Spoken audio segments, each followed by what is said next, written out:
Hello ನಮಸ್ಕಾರ, ನೀವು ನೋಡ್ತಾ ಇದ್ದೀರಾ ಇಂಡಿಯಾ ಫಸ್ಟ್. ನಾನು ರಕ್ಷತ್ ಶೆಟ್ಟಿ. ಈಗ ಹೆಡ್ಲೈನ್.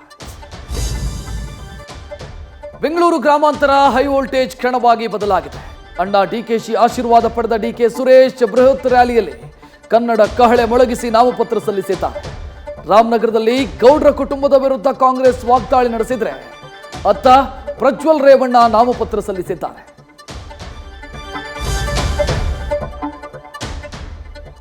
ಸಕ್ಕರೆ ನಾಡು ಮಂಡ್ಯ ಕ್ಷೇತ್ರದ ಮೈತ್ರಿ ಅಭ್ಯರ್ಥಿಯಾಗಿ ಮಾಜಿ ಮುಖ್ಯಮಂತ್ರಿ ಎಚ್ಡಿಕೆ ಹೆಸರು ಅಧಿಕೃತವಾಗಿ ಘೋಷಣೆಯಾಗಿದೆ.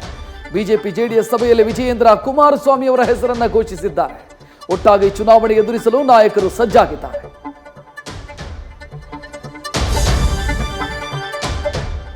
ಕೊನೆಗೂ ಕಾಂಗ್ರೆಸ್ನ ಕೋಲಾರ ಚಿನ್ನದ ಗಣಿಯ ತಲೆನೋವು ಶಮನವಾಗಿದೆ. ಇವತ್ತು ಸಿಎಂ ಡಿಸಿಎಂ ನೇತೃತ್ವದಲ್ಲಿ ನಡೆದಂತ ಕೋಲಾರ ಶಾಸಕರ ಸಂಧಾನ ಸಭೆ ಸಕ್ಸಸ್ ಆಗಿದ್ದು ಬೆಂಕಿ ಚೆಂಡು ಹೈಕಮಾಂಡ್ ಅಂಗಳ ತಲುಪಿದೆ. ಆದರೆ ರಕ್ಷಾ ರಾಮಯ್ಯಗೆ ಟಿಕೆಟ್ ವಿಚಾರದಲ್ಲಿ ಚಿಕ್ಕಬಳ್ಳಾಪುರದಲ್ಲಿ ಚಿಕ್ಕ ಕಿಡಿ ಹೊತ್ತಿದೆ. ಸಮಂತ ಮತ್ತು ನಾಗಚೈತನ್ಯ ವಿಚ್ಛೇದನಕ್ಕೆ ಫೋನ್ ಟ್ಯಾಪಿಂಗ್ ಕಾರಣ ಅನ್ನೋ ಸುದ್ದಿಯೊಂದು ಪಕ್ಕದ ತೆಲುಗು ರಾಜ್ಯದಿಂದ ಬಂದಿದೆ. ತೆಲಂಗಾಣದ ಮುಖ್ಯಮಂತ್ರಿ Revanth Reddy phone tapping case ತನಿಖೆಯ ಸಂದರ್ಭ ಈ ವಿಚಾರ ಬಹಿರಂಗವಾಗಿದೆ, ಸಂಚಲನಕ್ಕೆ ಕಾರಣ ಆಗಿದೆ.